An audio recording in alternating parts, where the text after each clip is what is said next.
meu amigo e minha amiga. Dr. Fábio da EcoClass, com muito prazer convidando você para bater um papo sobre saneamento. E olha, hoje a gente escolheu um assunto que eu considero muito interessante porque é algo tão trivial, tão corriqueiro no dia a dia de uma operação de tratamento de esgoto, que às vezes a gente, que ainda é obrigado a fazer, faz de uma forma tão mecânica e não para ver o quão interessante é. Eu estou falando para vocês sobre a determinação de oxigênio dissolvido, mas não utilizando oxímetros, não utilizando sondas portáteis de OD, não, pelo método de Winkler modificado pela azida sódica. Já fizeram? Imagino que sim. Imagino que seja uma prática ainda recorrente em muitos laboratórios e estações de tratamento de esgoto. E aí eu convido vocês para esse bate-papo, para vermos de perto ali, nos pormenores, nos detalhes químicos, como é feito essa interessante e importante análise. Vamos lá? Então, vem comigo. Então, meus amigos e minhas amigas, nós aqui da EcoClass estamos novamente para um novo bate-papo sobre saneamento. Nós esperamos que esses conteúdos que estamos produzindo para vocês tenham trazido bastante informação e conteúdo e que vocês estejam gostando. Hoje, a nossa conversa, o nosso bate-papo sobre saneamento, girará em torno da medida de oxigênio dissolvido, só que pelo método de Winkler modificado pela azida sódica. Pois é, a gente vai falar de uma metodologia analítica tradicional, antiga, substituída em muitos casos hoje em dia pelos sensores de OD, mas que ainda continua em uso pelo Brasilzão afora. Então, o que a gente quer? A gente quer mostrar os detalhes, as etapas químicas que envolvem essa metodologia, a beleza química, e eu diria a complexidade química que envolvem essa análise que muitos de nós podemos ainda hoje ter que fazer e fazemos de uma forma mecânica.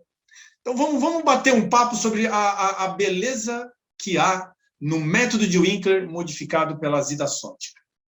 Mas, é claro, né, como já é de nosso costume aqui na EcoClass, antes de irmos ao ponto de conversa principal, vamos recortar e contextualizar a situação.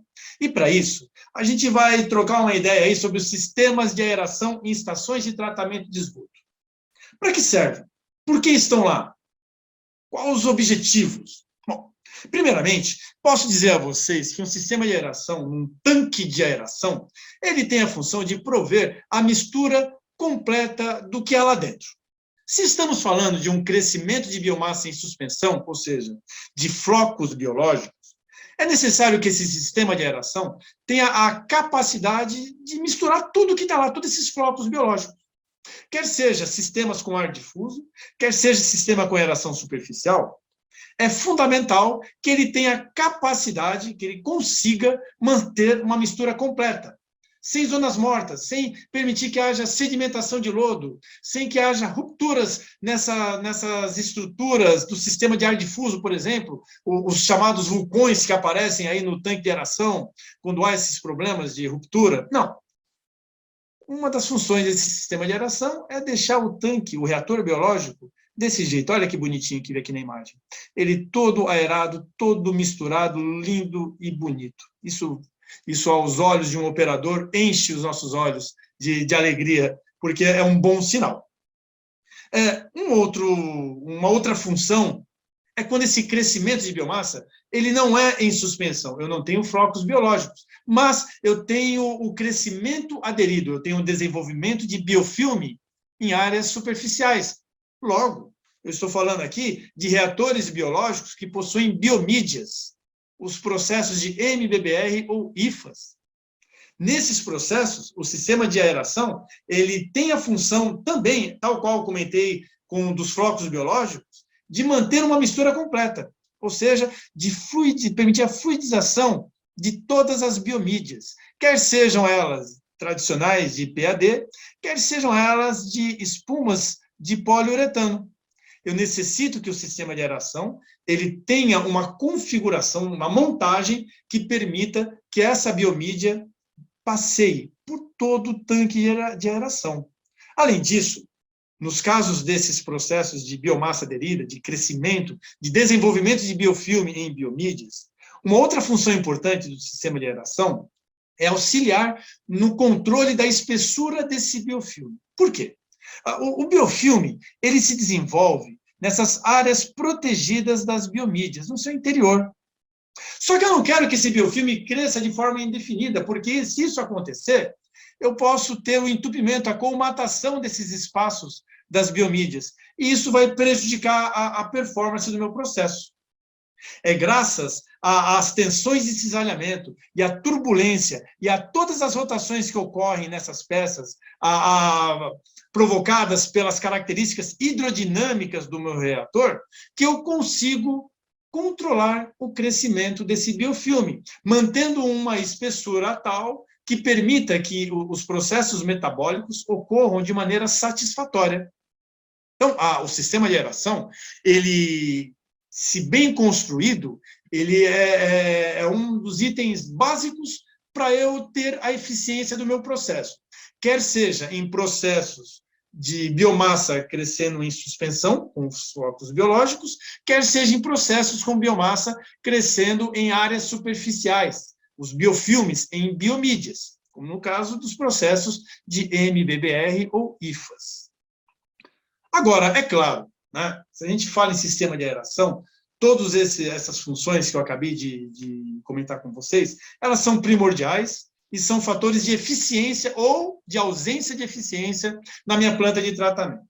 Mas é inegável que a principal função do sistema de aeração, aliás, aquilo da onde parte a premissa de seu dimensionamento, é atender a demanda de oxigênio para os processos metabólicos. Né? E quais são esses processos metabólicos que encontramos num reator biológico aeróbico? O mais comum, ou que sempre estará lá, posso até arriscar dizer assim, é as demandas de oxigênio provocadas pelas bactérias heterotróficas aeróbias carbonáceas, aquelas que vão remover a matéria orgânica através dessa reação de combustão, onde o oxigênio, nosso comburente, vai reagir com a matéria orgânica, o nosso combustível, mineralizando-a e liberando energia para a manutenção, desenvolvimento e reprodução dessas bactérias carbonáceas. Logo, o sistema de aeração, e aqui eu estou me referindo não só aos aeradores superficiais ou ao sistema por ar difuso, mas também ao seu soprador, né, que é onde vai nascer, digamos assim, esse ar que será insuflado artificialmente no reator biológico. Ele tem que ser concebido de tal maneira que esse O2 aqui esteja em quantidade para atender a essa carga orgânica que será introduzida no reator biológico. Então, é importante que o meu sistema de aeração atenda à demanda dessas bactérias carbonáceas. Em algumas situações, o meu reator biológico, meu processo de tratamento, ele prevê também a ocorrência de nitrificação, da conversão da amônia em nitrato. Essa nitrificação, a conversão de amônia em nitrato, é um processo biológico levado a cabo por bactérias aeróbias quimioautotróficas, que oxidarão, com o uso do oxigênio, a amônia, transformando-a no último estado de oxidação dos compostos nitrogenados, transformando a amônia em nitrato. E nessa oxidação da amônia em nitrato, ocorrerá a liberação de energia, que tal qual disse para vocês agora há pouco, para as bactérias carbonáceas, energia essa que será utilizada na manutenção, no desenvolvimento e na reprodução dessas bactérias quimioautotróficas nitrificantes. Logo, quando o meu processo prevê, além da remoção da matéria orgânica, a ocorrência de nitrificação, o meu sistema de aeração tem que atender a essas demandas das bactérias carbonáceas e das bactérias quimioautotróficas nitrificantes. Ótimo, perfeito, entendi tudo isso. Mas como que eu sei se o oxigênio dissolvido, o nosso famigerado OD, está numa concentração tal que atenda a essas demandas? Porque, vejam bem, as funções anteriores que eu comentei sobre o sistema de aeração, no que diz respeito à sua mistura, ou mesmo ao controle da espessura do biofilme em biomídias, visualmente eu consigo checar. visualmente, eu consigo olhar para um reator biológico e saber se essas situações estão ocorrendo de forma satisfatória. Mas, visualmente, eu não consigo saber se o oxigênio dissolvido presente no meu reator biológico está atendendo às demandas de remoção de matéria orgânica e ou também de conversão de amônio em nitrato da nitrificação. O que isso significa, meus amigos e minhas amigas, é que eu tenho a necessidade de medir a concentração de OD nos tanques de aeração. Eu preciso conhecer qual é esse valor, para saber se esse valor é condizente às demandas que eu terei no meu reator biológico. E aí, como que eu faço isso? Como que eu meço esses ODs? Bom, hoje em dia, nós temos os sensores de campo de bancada, que empregam um método eletrométrico na determinação da concentração desse OD. Basicamente, temos aí dois conceitos de oxímetros. Uma tecnologia um pouco mais antiga, onde o eletrodo, o sensor em si, ele possui uma membrana seletiva ao oxigênio dissolvido. O outro, com uma tecnologia mais moderna, é o chamado, emprega o princípio da luminescência, o LDO, baseado no fenômeno de emissão de um comprimento de onda que estimula o oxigênio e que devolve um outro comprimento de onda para o sensor. É o fenômeno da luz azul pulsada. Ambos esses oxímetros conseguem medir de uma forma rápida, precisa, a concentração de oxigênio dissolvido no meu reator biológico ou mesmo num corpo d'água, num rio ou num lago. Quer seja com um equipamento portátil ou um equipamento instalado no local, eu consigo ter uma medida em tempo real do oxigênio dissolvido. Mas, sempre há um mas, se nós não temos condições, aporte financeiro para ter equipamentos tão bons como esses que a nossa parceira aqui, a Hanna Instrumentos, tem para oferecer no mercado. Como é que eu faço se nós não temos condições de ter esses equipamentos? Ou numa emergência, onde esses equipamentos eles foram para manutenção. Eu fico sem essa informação importante e fundamental para a operação da minha planta? Não, de forma alguma. Nunca, jamais. Por quê? Porque nós temos um método químico. O método de Winkler, modificado pela azida sódica. E não é um método aconchambrado, não é um quebra-galho, não, muito pelo contrário. É uma metodologia analítica que está lá, na versão mais atual do Standard Methods. Consta lá, o método de Winkler modificado pela azida. E é uma metodologia prática que requer apenas alguns reagentes, algumas vidrarias e, acima de tudo, um operador com habilidades de laboratorista, que consiga manusear uma pipeta, que consiga fazer uma titulação.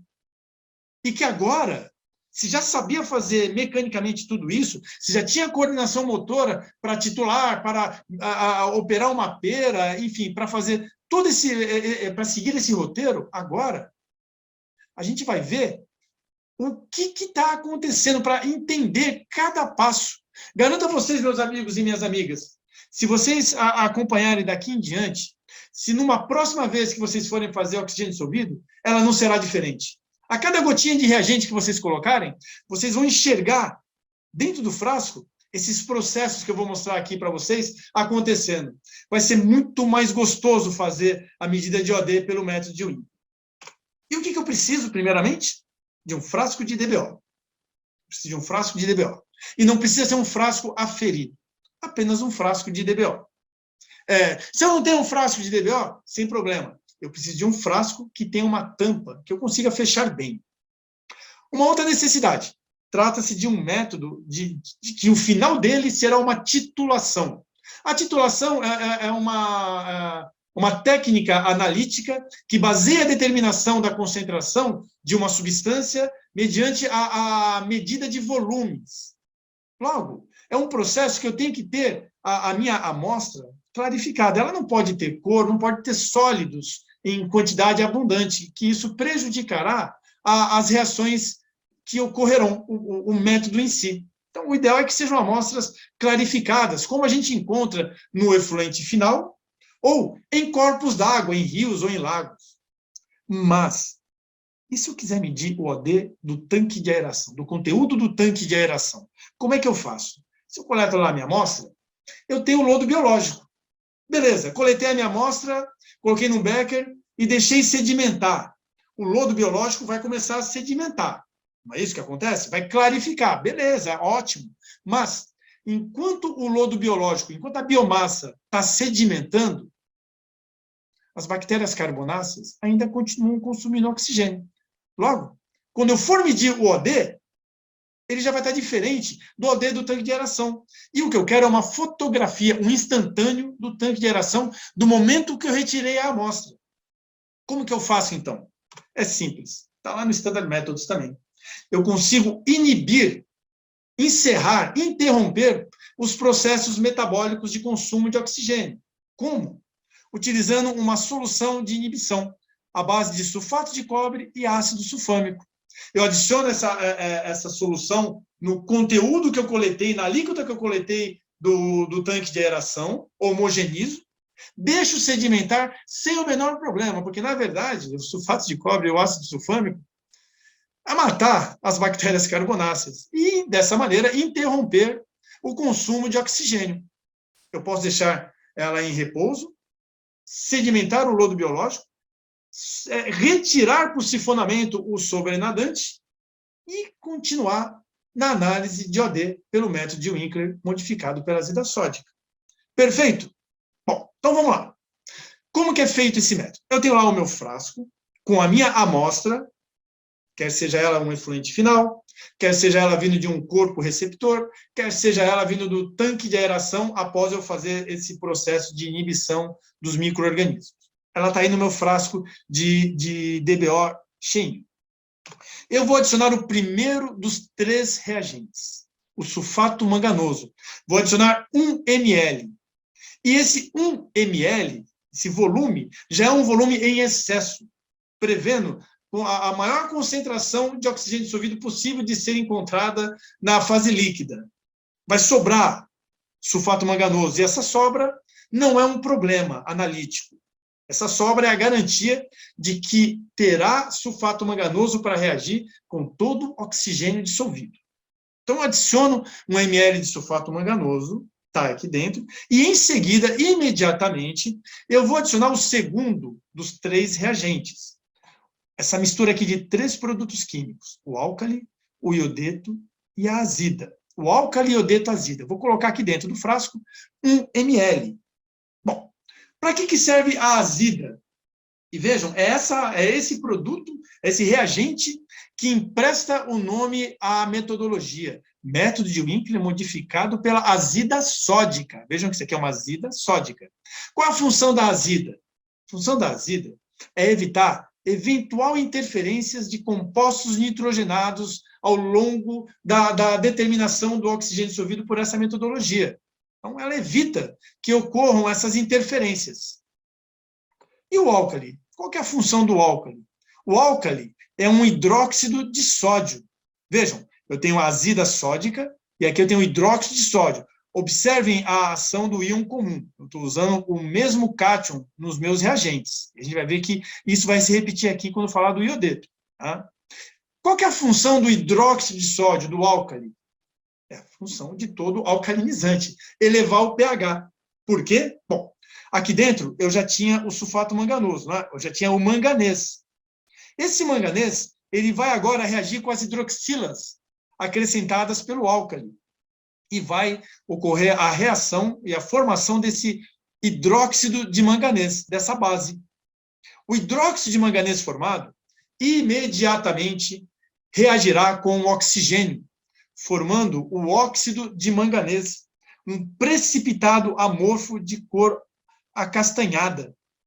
Vejam bem, meus amigos e minhas amigas, o manganês estava aqui, o oxigênio também estava aqui. Porém, eles não reagem diretamente. Foi necessária a formação de uma espécie intermediária do hidróxido de manganês, daí a necessidade do álcali, para que o hidróxido de manganês precipite o oxigênio dissolvido. Nesse momento, meus caros e minhas caras, não há mais OD, não há mais oxigênio dissolvido, não há mais O2 em solução. Todo ele precipitou-se na forma de óxido de manganês. E nós estamos falando aqui de uma proporção estequiométrica. Uma quantidade X de óxido de manganês formará uma quantidade X, uma quantidade X de oxigênio dissolvido formará uma quantidade X de óxido de manganês. Mas não terminamos aí. Nós ainda temos aqui nesse segundo reagente o iodeto de sódio. E ele está aqui em solução. Ó. Porém, nesse momento, ele não participa de nada. Ele só está ali, quietinho, observando a precipitação, a fixação do oxigênio dissolvido na forma de óxido de manganês. Ele vai poder participar apenas após a adição do terceiro e último reagente, do ácido sulfúrico concentrado. Igualmente, 1 ml. E aí, amigos e amigas, eu faço um parênteses aqui só para reforçar o cuidado que temos que ter ao manipularmos o ácido sulfúrico concentrado. Não podemos esquecer que a reação do ácido sulfúrico com a água é uma reação exotérmica, que libera muito calor, calor suficiente para ferver imediatamente a água. Então, quando eu adicionar esse 1 ml de ácido sulfúrico concentrado no meu frasco de DDO, tem que ser com cuidado, pelas paredes do frasco, porque se eu for imprudente, é possível que ocorra uma fervura, respingos, e esses respingos de água fervendo possam vir a me provocar queimaduras. Então, eu tenho que ter esses cuidados. Então, nunca é demais lembrar, usemos EPIs, luvinha, jaleco e óculos. E muito cuidado ao manusear esse produto químico, hein? Beleza? Fechamos os parênteses e voltamos aqui para a nossa programação normal. Eu adiciono 1 ml de ácido sulfúrico. E aí, voilá!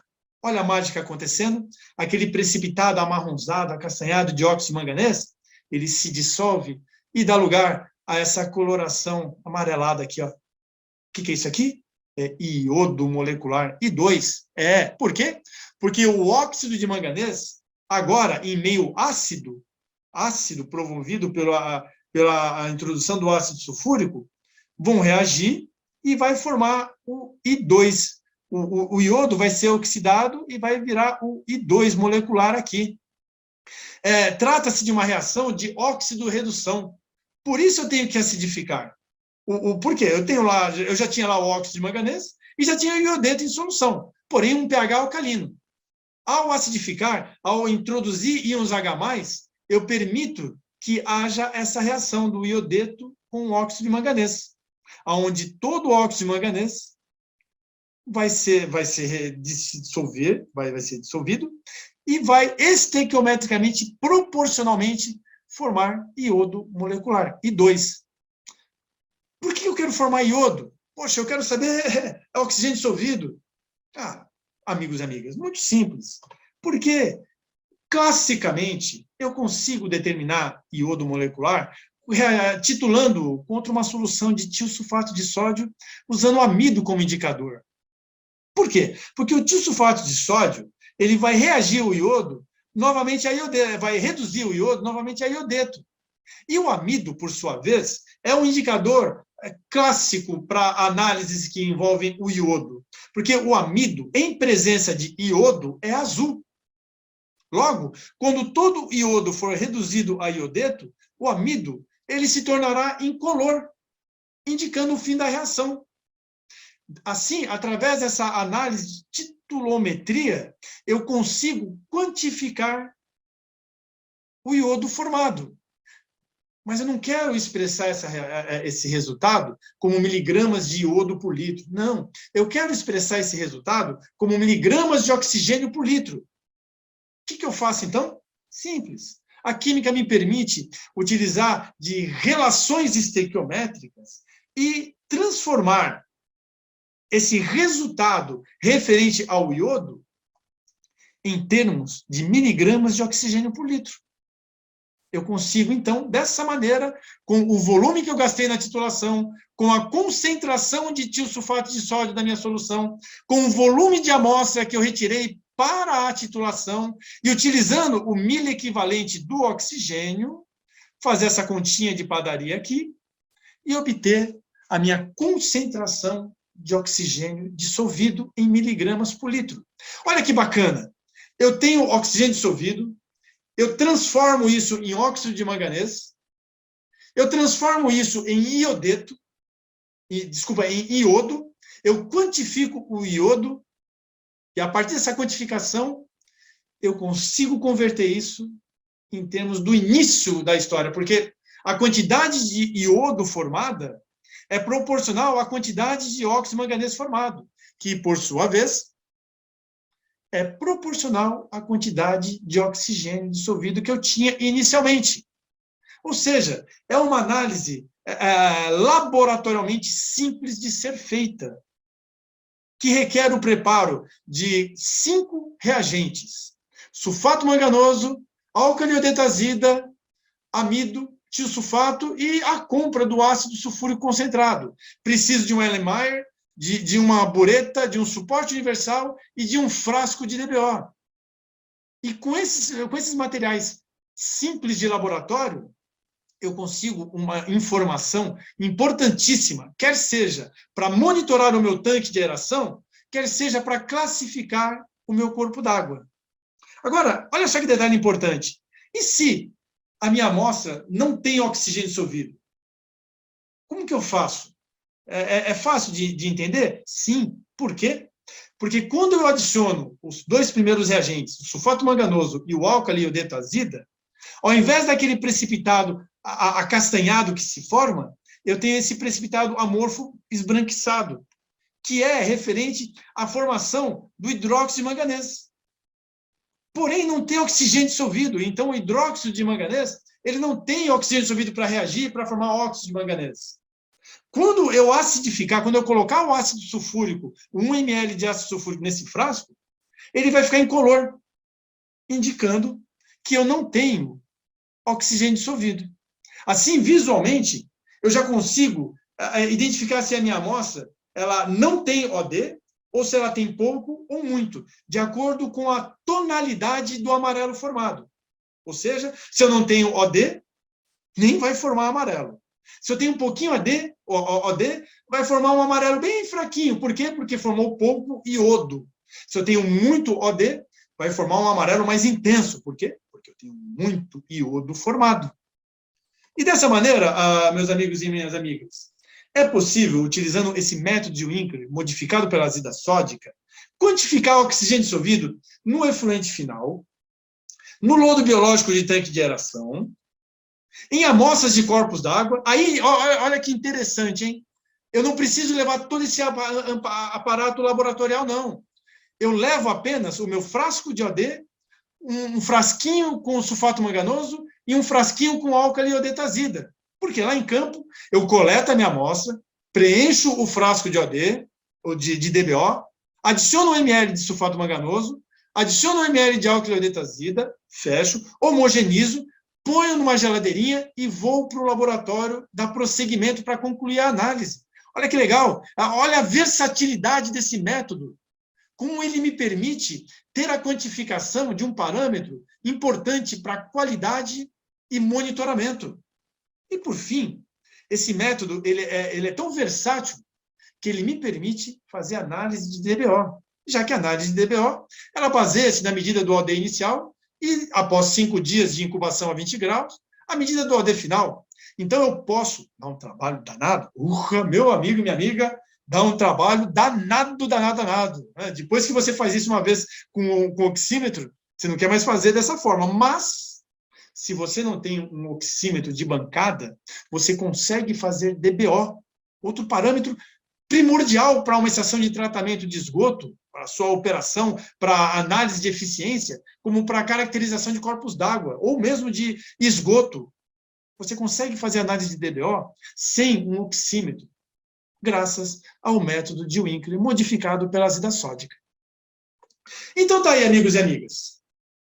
Mostramos a vocês a beleza por trás de uma metodologia simples e trivial, que acontece diariamente nos laboratórios de várias ETs pelo Brasil afora. Esperamos ter contribuído com o conhecimento, com a produção de um conteúdo interessante para vocês. E aí, se você gostou, não esquece, é rapidinho, clica aí no joinha, compartilha com os seus contatos, aciona o sininho, porque, novamente, a EcoClass ela vem trabalhando para disseminar o conhecimento no tratamento de esgoto e de água. Siga-nos em nossas redes sociais. Nós temos novidades, nós temos descontos em nossos cursos que eventualmente oferecemos, enfim, nós temos muito para oferecer a vocês. Espero que a nossa parceria ela cresça e seja duradoura. Muito obrigado pela presença e companhia de vocês. Mais esse episódio do nosso bate-papo sobre saneamento e até a próxima. Cuidem-se!